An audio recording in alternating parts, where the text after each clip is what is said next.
Bueno, muy buenas noches a todas las personas que hoy nos ven en Colombia, también a todas las personas que nos ven en el extranjero. En la historia reciente de Colombia hay un tema muy fuerte que nos ha enmarcado y es el tema de los falsos positivos. Una periodista francesa, la periodista Guylaine Roujon, ha escrito un libro que se llama Los falsos positivos y la verdad del Cabo Mora. Hoy, para presentar este libro, la tenemos acá con nosotros en el tercer canal. Agradecemos inmensamente a Holman Morris por habernos prestado este espacio para poder presentar este libro a la opinión colombiana. Un libro que habla realmente de toda esta problemática que ha sido para Colombia y para muchas familias el tema de los falsos positivos. También nos encuentra con nosotros hoy el periodista Felipe Pineda, director de Somos Ciudadanías, y también se encuentra con nosotros Cecilia Arenas, que es hermana de Mario Alexander Arenas Garzón, una de las personas asesinadas en los mal llamados falsos positivos de Soacha. Entonces, sean todos bienvenidos a este espacio y le damos la bienvenida a la periodista Guylaine Roujon. Guylaine, buenas noches y bienvenida al tercer canal. Buenas noches, Jenner. Gracias por invitarme. Felipe, buenas noches, bienvenido al tercer canal. Doña Cecilia, muy buenas noches. Sea usted bienvenida aquí al tercer canal.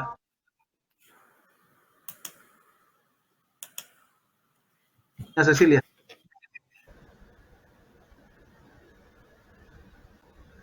El micrófono. Bueno, creo que hay un problema técnico con doña Cecilia, creo que no tiene el micrófono encendido. Guylaine, ¿me escucha? Sí, te escucho. Sí. Bueno, ya lo decía yo en la presentación que durante la historia reciente de Colombia hay un tema muy fuerte que enmarca a todos los colombianos. Es un tema del que se ha hablado muchísimo en muchísimos espacios, en muchísimos escenarios, y es el tema de los falsos positivos. ¿Qué la llevó a usted a escribir un libro sobre los falsos positivos ocurridos en Colombia? Bueno, tú tienes razón, o sea, es un tema que del cual se ha hablado mucho. Los falsos positivos ya tienen muchos años. Es algo es un tema de que podemos hablar desde mucho tiempo. Y este libro lo hubiera podido hacer hace mucho tiempo también. Lo que pasa es que finalmente yo me di cuenta que en Francia este tema no era bien conocido, que cada vez que yo hablaba con gente de este tema, la gente no sabía. Pues tengo que precisar, por supuesto, que conozco Colombia, que yo viajo en Colombia desde mucho tiempo, por eso conozco este país. Yo soy periodista. No solamente escribo sobre Colombia, pero a veces hago reportajes o escribo sobre Colombia. Entonces, este tema lo conocía un poquito, vamos a decir. Pero en 2019, cuando la JEP empezó a sacar cuerpos en Dabeiba, yo escribí un artículo sobre este tema, hablé con algunas madres de Soacha y me encontré con el Cabo Mora, que en esta época era en Francia. Él era en comisión en Francia. Y así hablando con él, él se abrió a mí de su intención de contar su vida, que ya era tiempo, o sea, ya le habían pedido de contar su vida, pero no era la buena época, no lo podía hacer antes y tuvimos una buena relación, una relación de confianza y entonces cuando él me contó su historia, yo no veía cómo podía pasar al lado de su historia. Tengo que aclarar que sí, que eso, lo que él me contó, pasó, la historia se desarrolla desde 2006, vamos a decir, hasta hoy, y la hubiéramos podido escribir mucho antes, pero finalmente yo pienso que sí sirve porque pues este libro es escrito en español, entonces es a destinación de personas que hablan y que leen el español, pero también lo escribí en francés con la idea de que esta historia pueda ser más conocida en Francia y como va a ser publicado en francés de pronto, entonces pues el objetivo ya lo logramos. Claro. Claro. Felipe, William, yo quería una antes de pregunta. que, Felipe, perdón, yo quería antes de que continuáramos desarrollando el tema, que escucháramos a doña Cecilia Arenas. Doña Cecilia Arenas es la hermana de Mario Alexander Arenas Garzón. Mario Alexander Arenas Garzón es un joven que tenía 32 años al momento de su asesinato. Hace parte de los mal llamados falsos positivos de Soacha y es el primer caso declarado como crimen de lesa humanidad por confesión, porque el ejército confesó que habían asesinado a Mario Alexander. Entonces, yo quisiera, para poder profundizar en todo el tema, Felipe y Gilian, que nos permitiéramos escuchar a doña Cecilia y ahí sí darle paso a la presentación del libro y a la discusión de este. Doña Cecilia.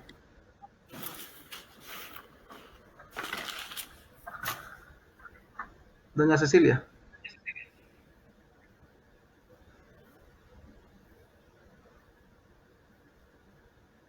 Doña Cecilia. Doña Cecilia, ¿nos escucha?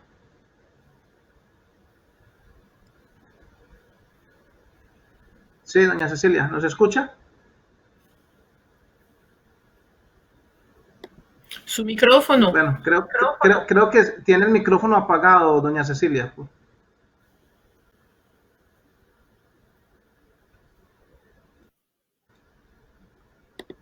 Bueno, creo que seguimos con un problema técnico con doña Cecilia. Entonces, mientras resolvemos ese problema técnico, Felipe, tú tenías una pregunta. Sí, es una pregunta algo corta, pero es bastante pertinente para el momento. Y tiene que ver con lo siguiente. Viendo apartes del libro, uno logra sumergirse en la psiquis del Cabo Mora y entonces ahí viene el interrogante. ¿Por qué decidió usted hacer una historia centrada en este personaje que todos conocemos como el Cabo Mora? Bueno, él me hizo confianza para contarme su historia y a mí me interesó el hecho de que es el punto de vista de un militar. Tengo que aclarar que es un militar que él no cometió falsos positivos, porque también hubo militares que confesaron y que cometieron falsos positivos, algunos porque pues estaban casi en la obligación, vamos a decir, no sé si algunos porque se sentían presionados por cometer algunos actos, pero él no está en esta situación, o sea que él nunca asesinó a nadie ni participó en ninguno de estos hechos. Me pareció interesante la historia de él porque él también tiene una historia, él viene de Ciudad Bolívar, o sea que es muy cerca de Soacha. La historia de vida del Cabo Mora me interesó porque él nació en Ciudad Bolívar de una madre desplazada, su mamá viene del Caquetá, su padre biológico vive en el Valle, pero él nunca vivió con su padre biológico, sino con su padrastro y con sus hermanos y hermanas, pues era una familia muy pobre que vivía en una invasión en Ciudad Bolívar, pero bien arriba, en un lote, al lado de un lote que servía como para las basuras. Y entonces él siempre soñó con ser militar. O sea, me imagino que el uniforme le hacía soñar, pero más que todo lo que él soñaba era defender a la gente, defender a la población civil, representar la autoridad, pero en un sentido positivo, o sea, que como hacer el bien, era la idea de él. Y muy irónicamente, finalmente, él entró en el ejército y conoció todo lo que conoció y atravesó todo lo que tuvo que atravesar. Entonces, él primero tuvo que luchar mucho para poder estudiar, para poder ingresar en la escuela suboficial, y lo logró, y después logró integrar la sección de inteligencia. Hizo parte de la creación de la Brigada Móvil 15 en Ocaña.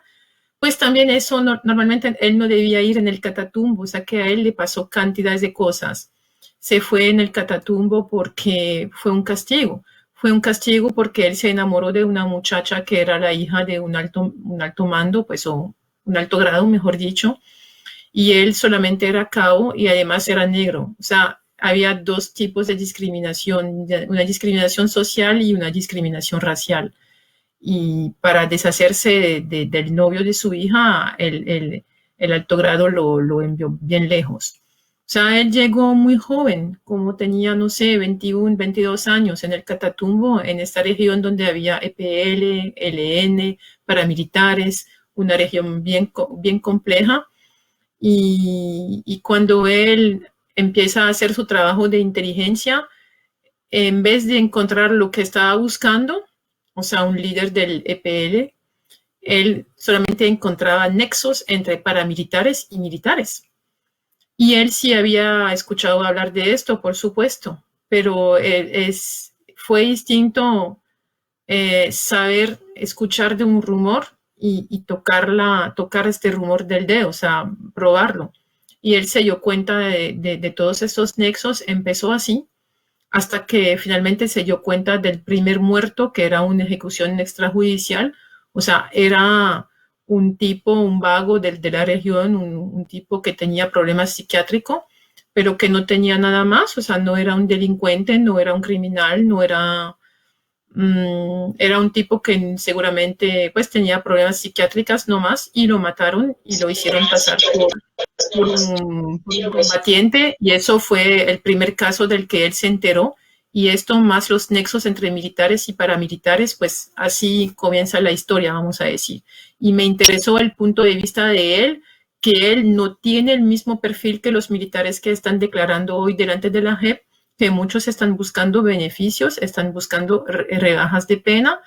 No olvidemos que hay muchos militares que fueron condenados a decenas de años de prisión y que fueron liberados para declarar delante de la JEP, y lo que buscan son rebajas de pena. Él no es el mismo perfil, y él declaró porque él quiso que eso no pasara más. Él quiso parar esto. Y si habían escuchado al cabo Mora en 2007, cuando él empezó a hablar, los casos de Soacha no hubieran pasado. Creo que ya tenemos de regreso a doña Cecilia. Doña Cecilia.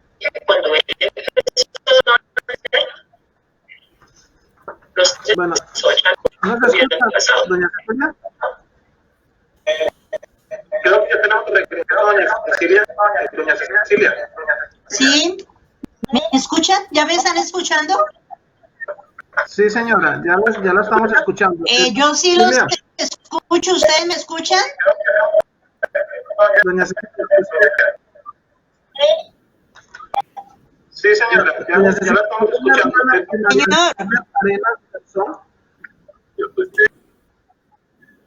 Creo bueno, que seguimos con problemas. Bueno, hablarles, yo los escucho a ustedes muy bien. Ya cambié el celular, ya otro aparato, encuentro no sé qué hacer. Voy a hablar con la si me escuchan o no me escuchan.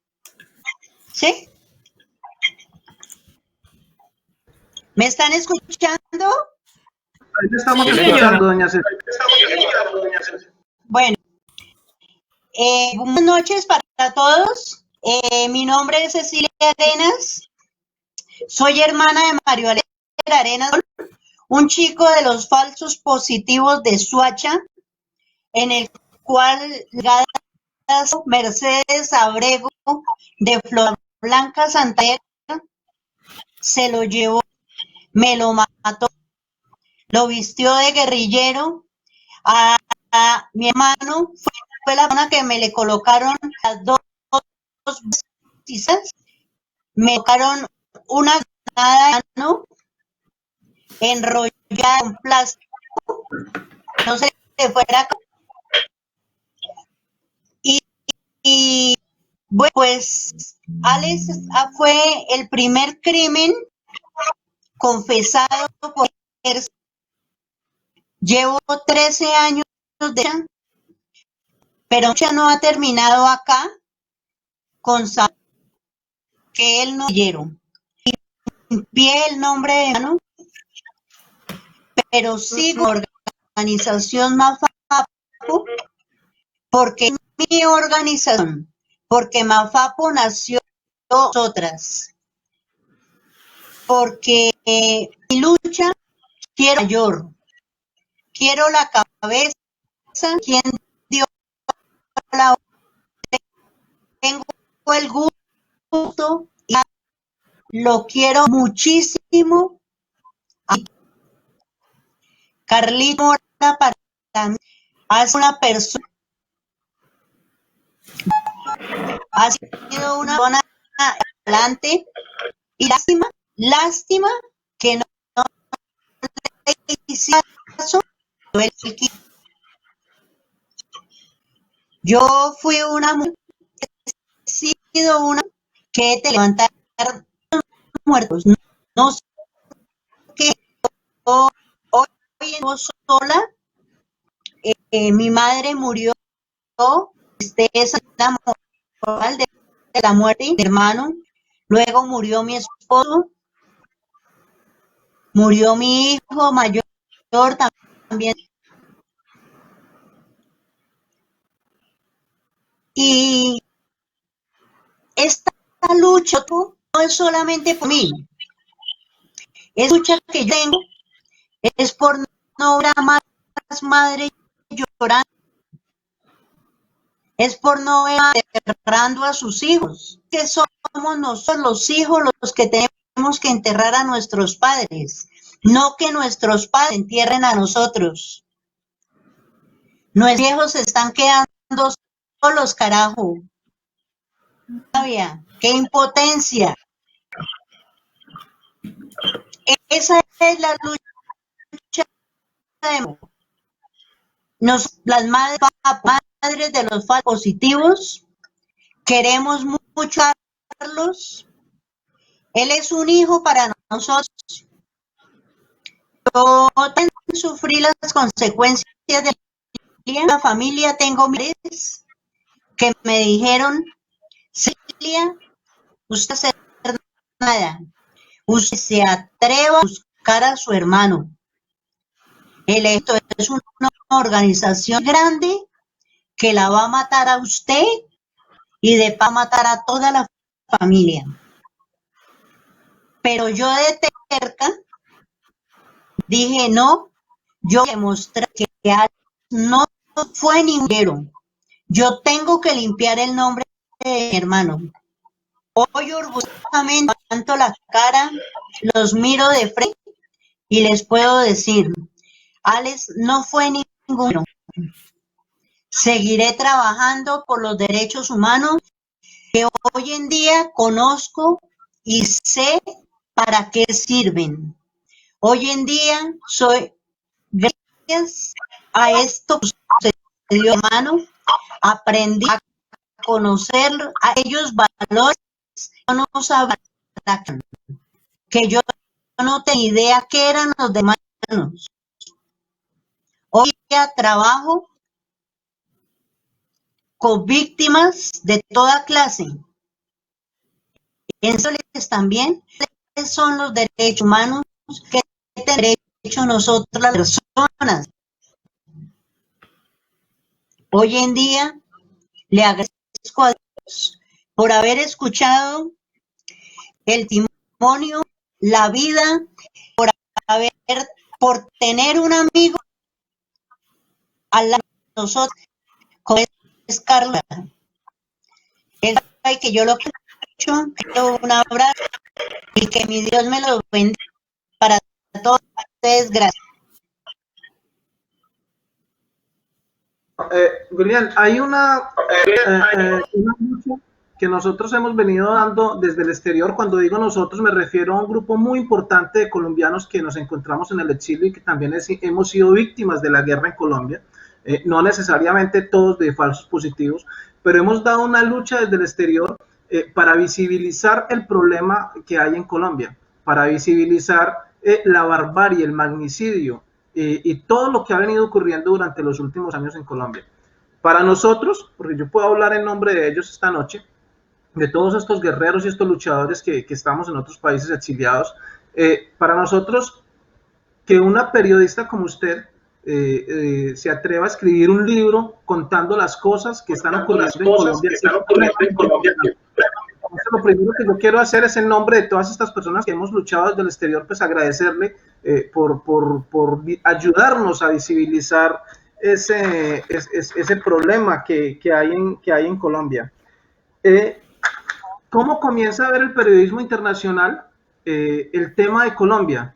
Porque en su caso, por ejemplo, no solamente ha escrito este libro, creo que ya ha escrito otros dos libros donde tiene que ver algo con Colombia, y también ha escrito algunas columnas para Le Parisien, algunos artículos sobre el tema de la violencia en Colombia. ¿Cómo comienza a ver la prensa internacional el tema de nuestro país?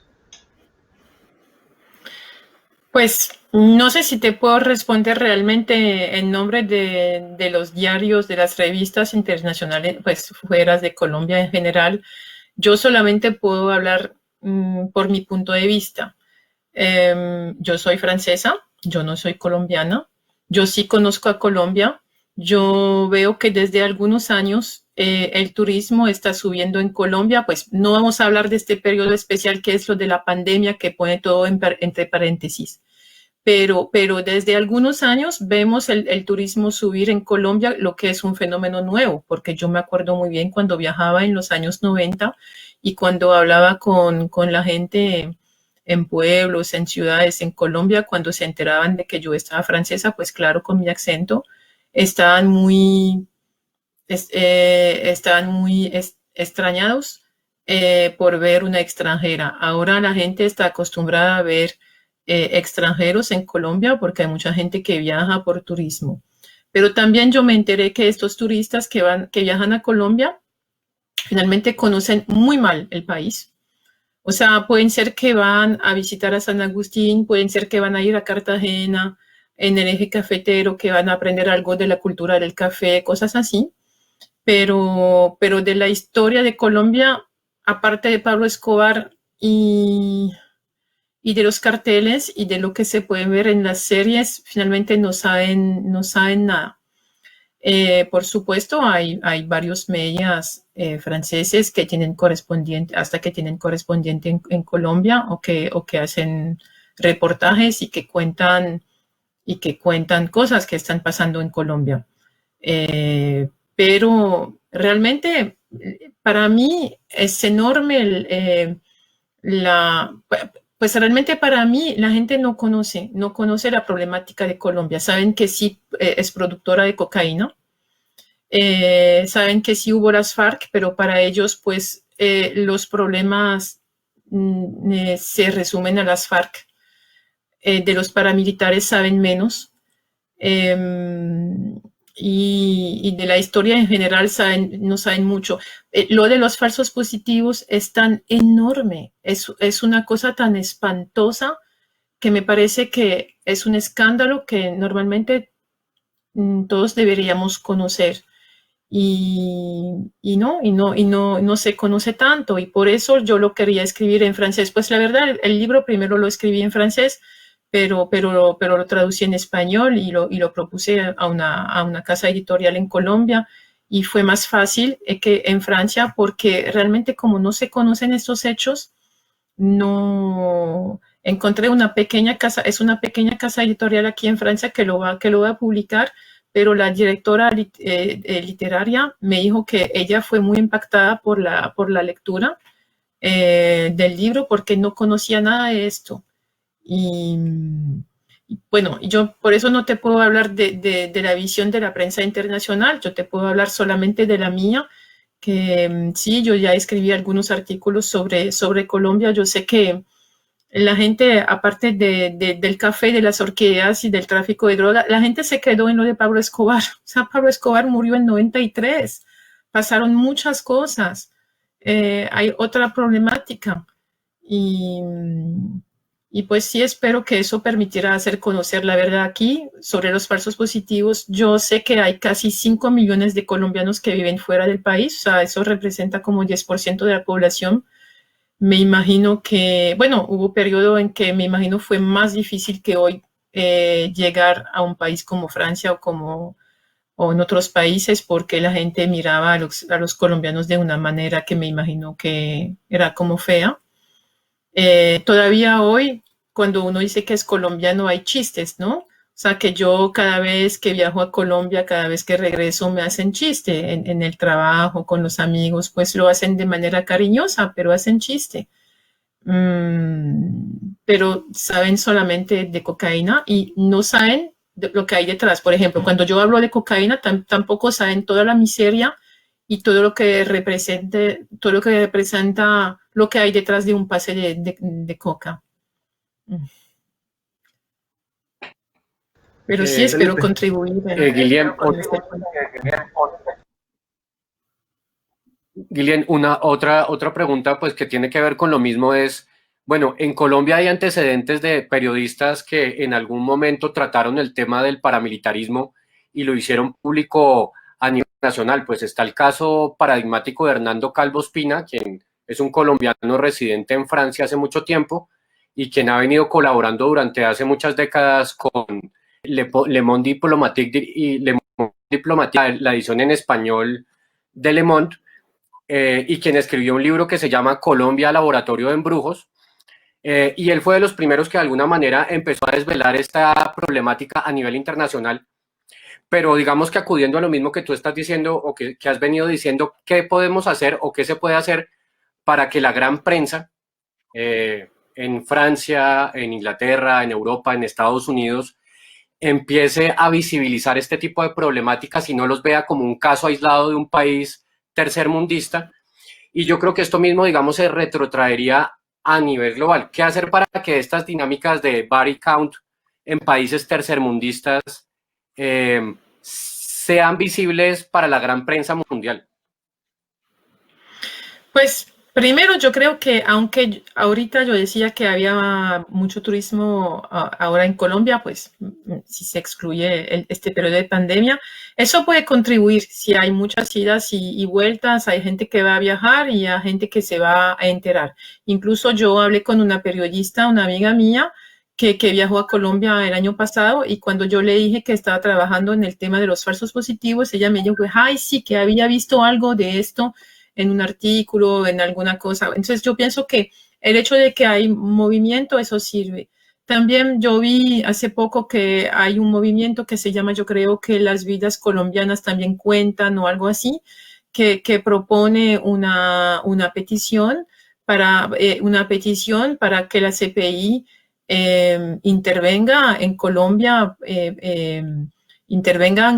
para hacer cesar todas estas matanzas que hay en este momento, pues desde el proceso de paz, más aún con los líderes sociales, comunitarios, que defienden las causas ambientales, con los desmovilizados de las FARC, que se hacen matar los unos tras los otros.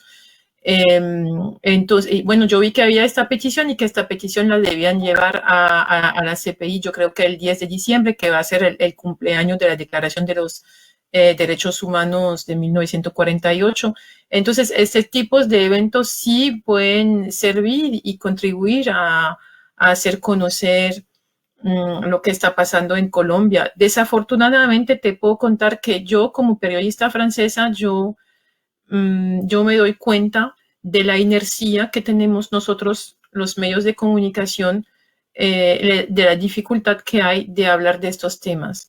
Y pues lo que opino es que hablamos más fácilmente de cosas que pasan en África, por ejemplo, porque nosotros, en Francia hemos colonizado países de África, entonces tenemos como unos nexos, quizás una deuda con ellos, no sé, qué hace que hablamos más fácilmente de estos países, pero es cierto de que lo que pasa en América Latina, que sea del sur o del centro, tenemos nuestras debilidades, pero pues la idea es que esto cambie. Hay un documental también que va a salir sobre los falsos positivos en Europa el año entrante, que va a tener subtítulos franceses e ingleses y que cuenta también la historia de Carlos, de algunas madres de Soacha, y eso también va a contribuir. O sea, yo creo que juntando entre artículos, documentales, libros, movimientos, peticiones, pues a un momento u otro algo va a pasar, y en 2022, sí, habrán nuevas elecciones en Colombia, entonces eso permitirá también hablar de estos temas. Pero sí es cierto que eso debe salir de las fronteras, debe salir porque debe, para que cesan estos hechos, estos atropellos, esta cultura del miedo que hay actualmente en Colombia, y también debe cesar porque hay 5 millones de colombianos que están fuera en el exterior y ellos merecen que, pues, poder regresar a su país si hay una posibilidad y también que sean conocidos los hechos. Gracias, Guillén. Bueno, frente al tema de la Corte Penal Internacional, yo quiero hacer una aclaración pequeña, y es que el 5 de abril del año 2019, 1.400 colombianos nos dirigimos en una marcha hacia la Corte Penal Internacional para denunciar precisamente el asesinato sistemático de líderes sociales en Colombia y para pedir a la Corte Penal Internacional pues, que se pronunciara frente al tema de Colombia y que comenzara algún tipo de investigaciones y que, de ser posible, pues pudiera intervenir. Este año hemos querido regresar, pero pues en función de la pandemia es imposible prácticamente. Entonces lo que ha decidido un colectivo internacional, y esto para hacerle claridad a las personas, porque Guillén tocó el tema, lo que ha decidido un colectivo internacional es lanzar una firmatón y una campaña de envío de cartas a la Corte Penal Internacional. Entonces, lo que se le pide a toda la gente en Colombia es que a través de unos links descarguen unas cartas, las firmen y la envíen a la Corte Penal Internacional, donde se le pide a la Corte Penal que intervenga de manera urgente en Colombia, dado pues todo lo que ya hemos mencionado acá, todo lo que decimos a diario y contamos a diario sobre el tema de asesinatos y del exterminio, y sobre todo porque hoy comenzó en Colombia, desde hace algunos días comenzó en Colombia el exterminio o el inicio del exterminio de un partido político, tal y como ocurriera a finales de los 80 y a principios de los 90, Felipe Guillén, y hoy van 15 miembros del movimiento político de la Colombia Humana asesinados, y eso es supremamente grave. Entonces, ante todas estas situaciones, pues el colectivo internacional ha decidido lanzar esta campaña que se llama Las vidas colombianas importan, y pues que queremos aprovechar el espacio para pedirle a todas las personas que por favor se unan a esto. Guillén, según su libro, ¿de cuántos falsos positivos estamos hablando en Colombia? ¿Por qué hago esta pregunta? Porque en un inicio se hablaba de 2.000, de 3.000.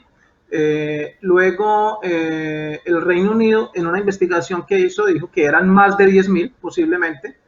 Y luego se ha conocido, Felipe, unas fosas comunes inmensas en Colombia, donde hablan incluso de 200.000 personas como falsos positivos y demás. Según su libro, ¿qué información tiene usted sobre la cantidad de falsos positivos ocurridos en el país? No, de las cantidades yo no puedo decir nada. Yo te iba a decir, pues, estas cifras, que hay algunas ONG que dicen que 10.000 y más. Yo creo que la ONU dice que 5.000, al menos 5.000, y que hay como 4.000, algo así, que están investigadas. Yo sé que hubo un punto entre los años 2006 y 2008, porque en 2018, de los casos que estaban investigados por la Fiscalía, 59% tenían lugares entre 2006 y 2008. Hay reportes o cables de la CIA, de informaciones que vienen de Norteamérica, que muestran que ejecuciones extrajudiciales, finalmente eso era mucho antes de Álvaro Uribe, de este gobierno, pero eso sí es seguro que durante la seguridad democrática eso subió impresionante, yo creo que el año donde hubo más, donde por el momento de lo que se sabe, hubo más, yo creo que era en 2006, 2007, algo así, y es donde tuvo lugar mi historia. Carlos empezó a denunciar primero en su unidad, sí, en 2007. Bueno, cuando él se enteró del primer cuerpo, pues ni siquiera conocía este término de falso positivo, ¿no? Él solamente vio que había un muerto que se decía que era muerto en combate y que eso no era. Y pues se dio cuenta después que hubo otros. Y cuando él empezó a denunciar, lo que pasa es que pues primero no lo tomaron mucho en cuenta, le dijeron que así, sí, investiga, pero no habla de esto a nadie, vamos a ver, pero no pasó nada. Intentó investigar y hablar de esto y lo amenazaron dentro del mismo. O sea, le amenazaron de matar a su familia. Primero de matar a su familia y después de toda su familia. Y cuando él regresó a Bogotá, le dijeron que él tenía que olvidar absolutamente todo y estaba bajo amenaza, como fueron amenazadas las mamás. Entonces, de las cifras, yo no me puedo atrever a dar cifras porque yo creo que nadie lo sabe. Y en esto hay mucho trabajo que hacer. La JEP está aquí para hacer este trabajo. Pues yo creo que todos sabemos que no está suficientemente dimensionada como para hacer todo este trabajo. Yo supongo que la gente que trabaja allá lo hace lo mejor que puede y que es una buena, y que eso existe. Entonces hay que apoyar la JEP, pero me parece un trabajo inmenso que hacer.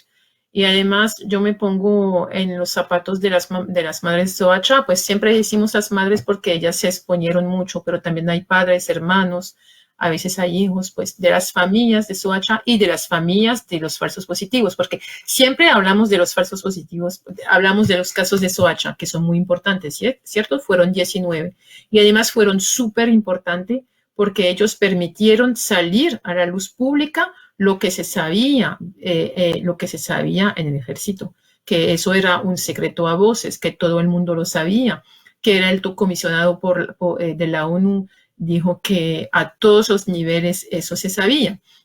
Pero tanto que eso se sabía en el ejército y que no salía a la luz pública, entonces eso podía seguir.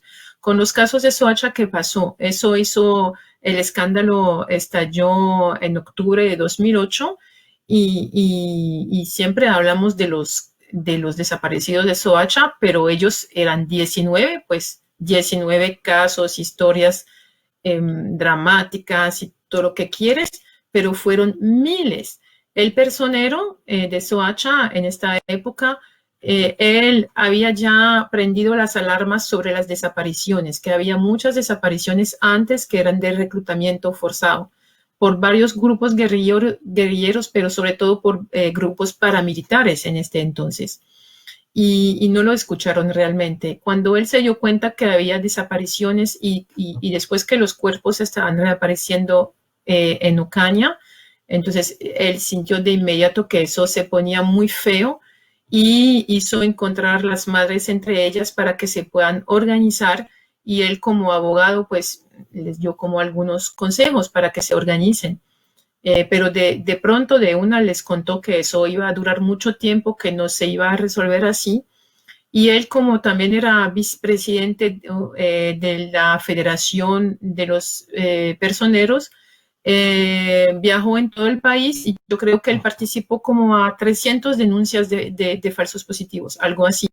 Él se dio cuenta que había en todas partes y ahora lo que sí sabemos es que falsos positivos hubo, yo creo que casi en todos los departamentos de Colombia, quizás uno o dos no hubo o no se sabe, pero había en todas partes.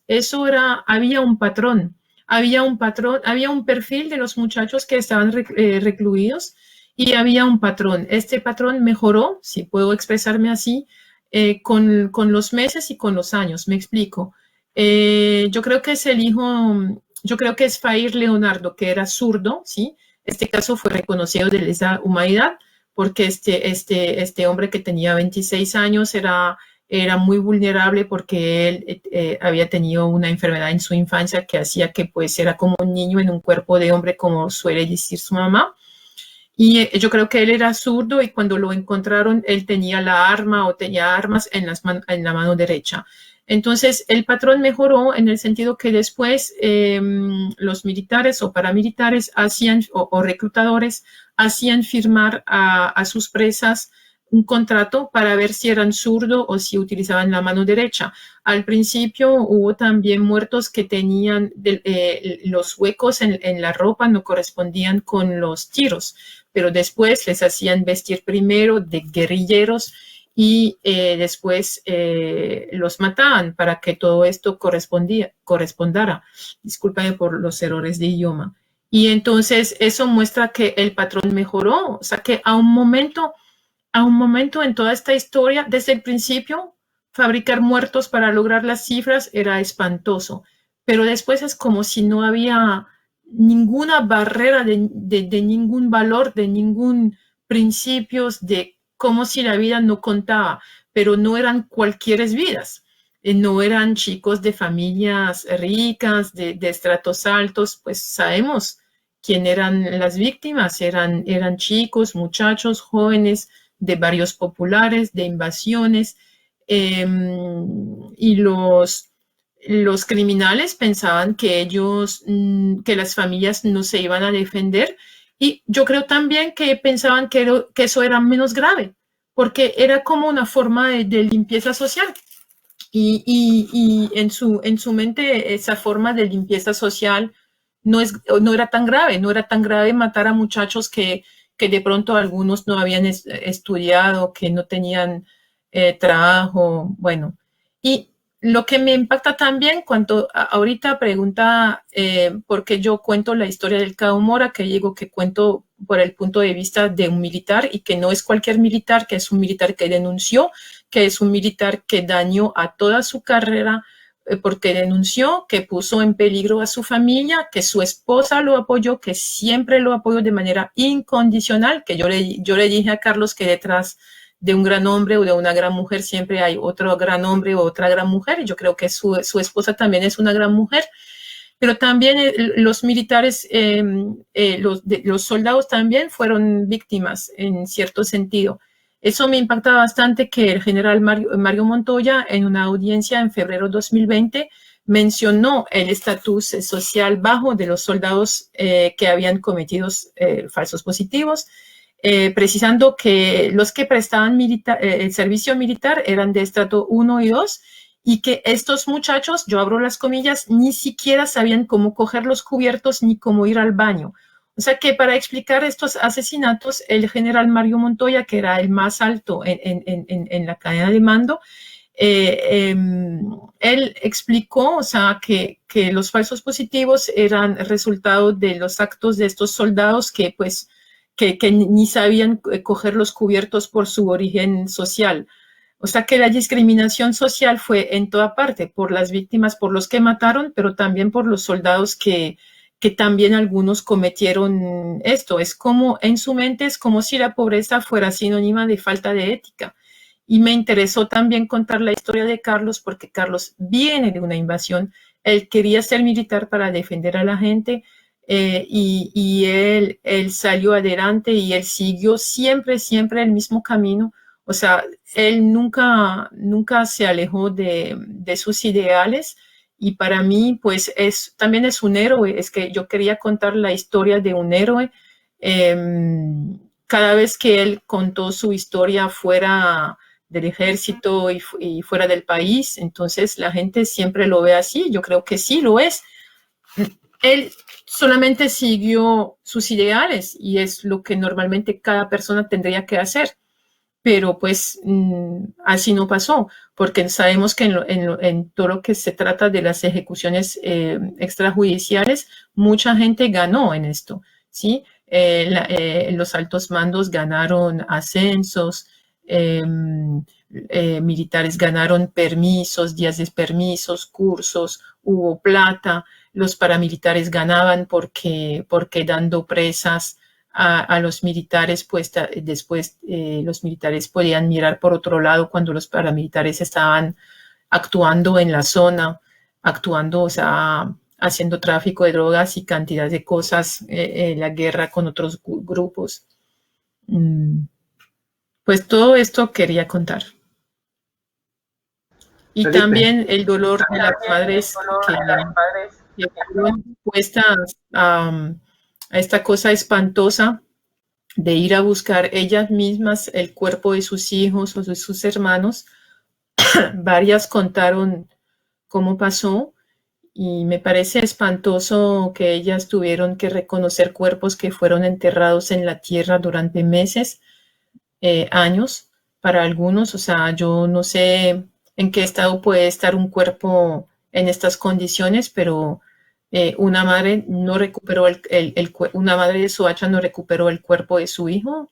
Se trata de Doris. Y hay muchas madres y padres de familias que no saben, que ya no saben. Bueno, hay cuerpos en Dabeiba que están exhumando en este momento. O sea, hay mucho que hacer. Hay mucho que hacer todavía. Sí. Claro, Guillem. Es interesante también lo que tú dices sobre el gueto que se crea en las mismas Fuerzas Armadas entre la dirección, entre quienes dirigen la tropa y el soldado raso que vive en los barrios populares en un 95%. Dentro de esto mismo, tengo una pregunta y tiene que ver con, Guillem, ¿tú seguiste en contacto con el Cabo Mora después de compilada la información y editado el libro? Sí, digamos que claro. siguiendo en esa ¿Perdón? misma dirección, ¿tú sabes qué sucedió con él?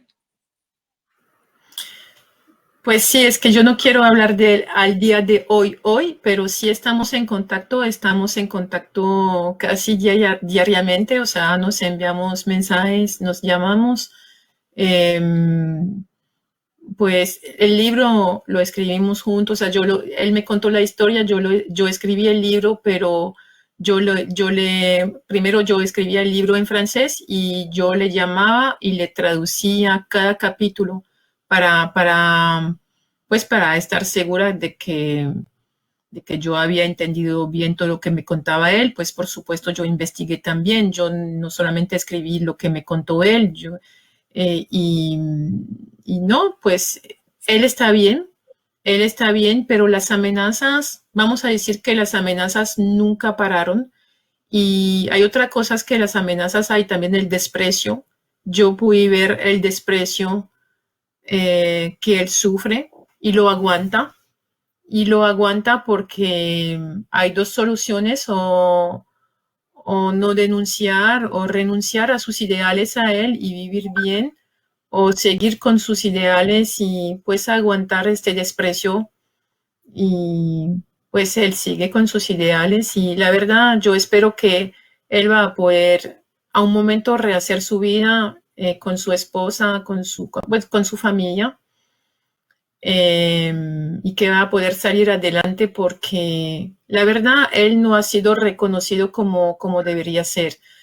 A un momento le hicieron un reconocimiento en Bogotá, no recuerdo en qué año, pero lo hicieron de manera como forzada, porque él había viajado en Washington, había sido invitado por la CIDH, la Comisión Interamericana de los Derechos Humanos, que hizo mucha presión. Pues lo que permitió a Carlos seguir vivo fue el apoyo de las ONG, fue el apoyo de la ONU, fue el apoyo de Human Rights Watch, fue el apoyo de la ONG Minga, fue el apoyo de la CIDH, que pronunció una medida cautelar de protección.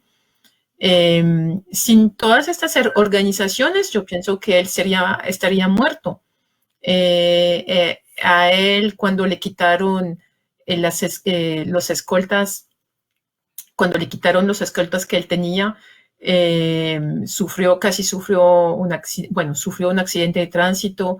Intentaron internarlo en una clínica psiquiátrica, intentaron ponerlo por encima algo de tráfico de armas, pues dijeron que él había sacado una arma del ejército y que no la había rendido, y finalmente en los documentos no era su firma, nunca tuvo este arma, no estaba en esta unidad cuando supuestamente le prestaron este arma.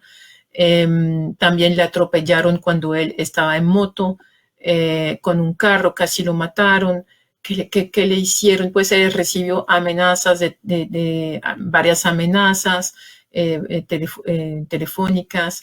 No, es que discúlpame la expresión, pero para él, como para los otros que denunciaron, porque hubo algunos otros, había que tener los huevos bien puestos para hacerlo Claro.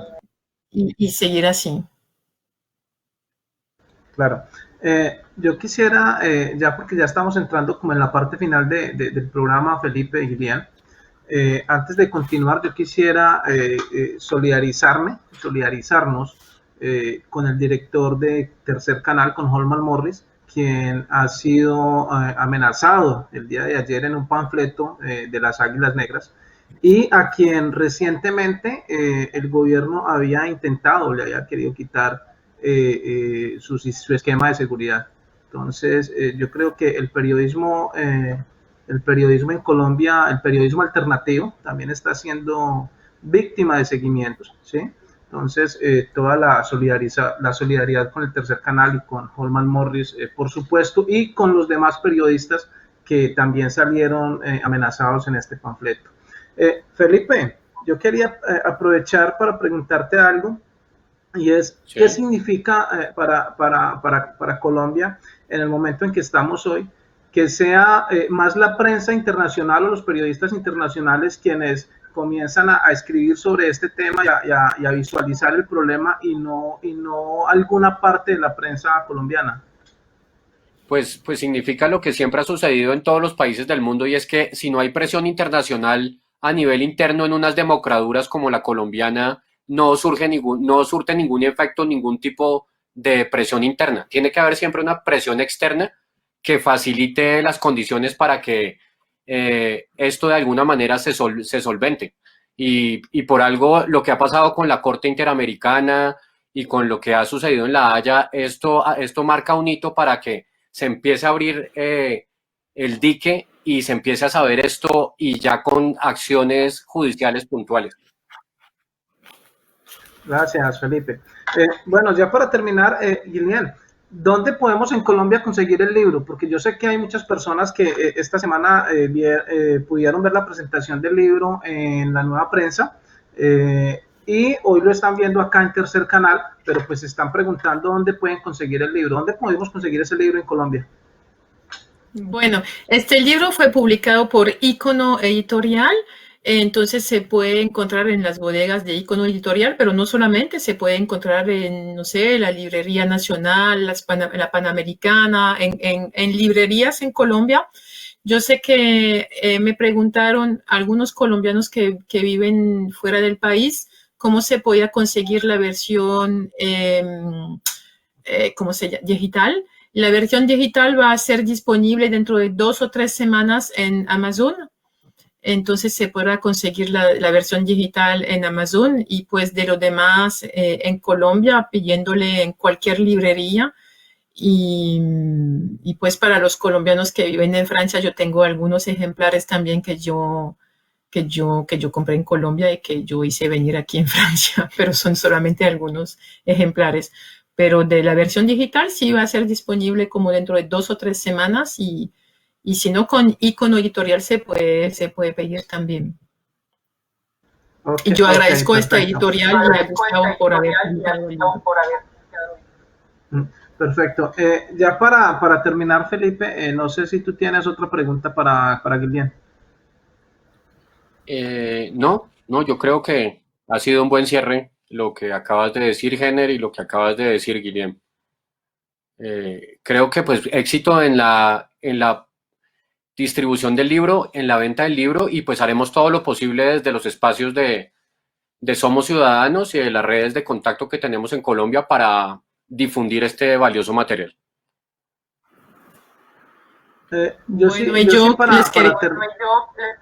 Perdón.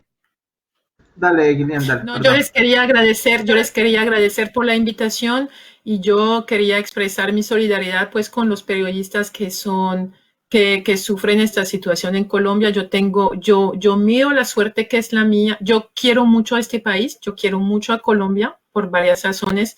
Para mí Colombia es un país maravilloso donde se encuentra todo lo que existe en el mundo, se encuentra en Colombia.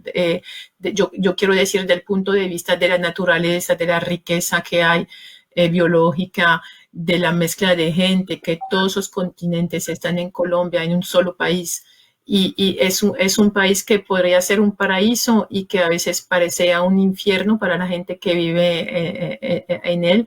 Yo quiero mucho a este país, y yo miro la suerte que es la mía de poder vivir en otro país que es Francia, que quiero mucho porque también es mi país, y yo crecí en un ambiente donde tenía una libertad de expresión absolutamente total, y yo sé que yo tengo mucha suerte de tener las manos libres y por eso también quería proponer este libro en francés y estoy muy feliz de saber que va a salir en francés porque yo sé que para periodistas en Colombia la cosa no es tan sencilla y que tienen que hacer por sobrevivir autocensura. Yo no digo que todos lo hacen, pero yo entiendo que eso puede pasar y quería expresar mi solidaridad porque sí yo vi que había muchas amenazas de las Águilas Negras y otros grupos contra periodistas y pues para defender la democracia y la libertad de expresión, pues ellos tienen que poder actuar y hacer su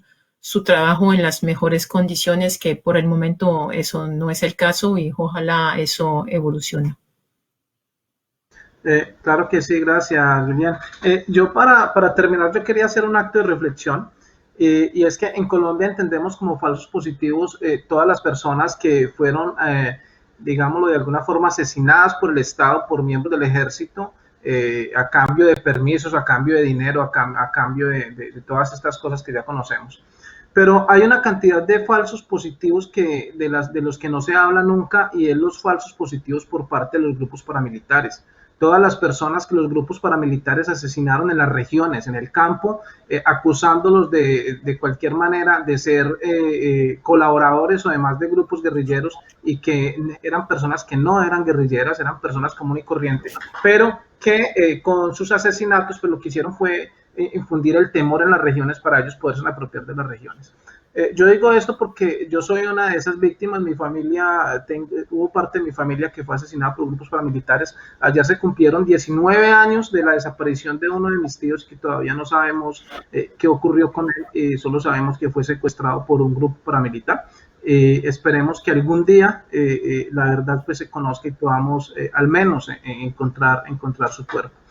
Por otra parte, pues yo quiero agradecerle a Guillén por todo el trabajo que hace para visibilizar el problema de Colombia. Ya lo dije al inicio, no es solamente este libro, han sido otros que ha escrito, y han sido también una serie de artículos que ha escrito a través de Le Parisien, donde cuenta o da a conocer a nivel internacional algunas de las cosas que han ocurrido en Colombia, como yo recuerdo mucho un artículo que escribió sobre un campesino que asesinaron, que asesinó el ejército, y que querían también hacerlo pasar aparentemente por un falso positivo, ¿sí?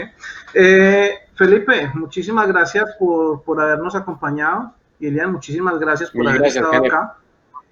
A Tercer Canal, muchísimas gracias por este espacio. Creo que es un espacio muy importante para Colombia, para que los colombianos sepan que no están solos, que no solamente los colombianos que estamos organizados a nivel internacional para visibilizar el problema, pues estamos trabajando, sino que ahora también hay una serie de personas como tú, Guillén, que se esfuerzan y que ayudan también a que estos problemas se visibilicen. Y yo quiero agradecer enormemente por eso a Holman Morris, muchísimas gracias por este espacio, y a todas las personas que hoy estuvieron con nosotros, muchísimas gracias. Felipe, despídete de todas las personas que nos vieron, por favor. Un saludo a toda la audiencia y muchísimas gracias por estar conectados en este valioso espacio. Gracias a Jenner, gracias a Tercer Canal y a Holman Morris, y gracias, Guillén, por este maravilloso libro. Gracias. Lilian, muchísimas gracias, y despídete por favor de todas las personas que hoy nos vieron, que son numerosos. En este momento solo en YouTube hay 555 personas en línea, en Facebook creo que hay 100 y algo, casi 200 personas en línea. Ha habido una cantidad de público suficiente para poder divulgar todo tu trabajo y este libro, Guillén. Bueno, gracias a ustedes por asistir, por escucharnos, y pues ojalá la justicia y la verdad progresa. Bueno, muchísimas gracias a todos y hasta la próxima. Hasta luego. Chao. Chao.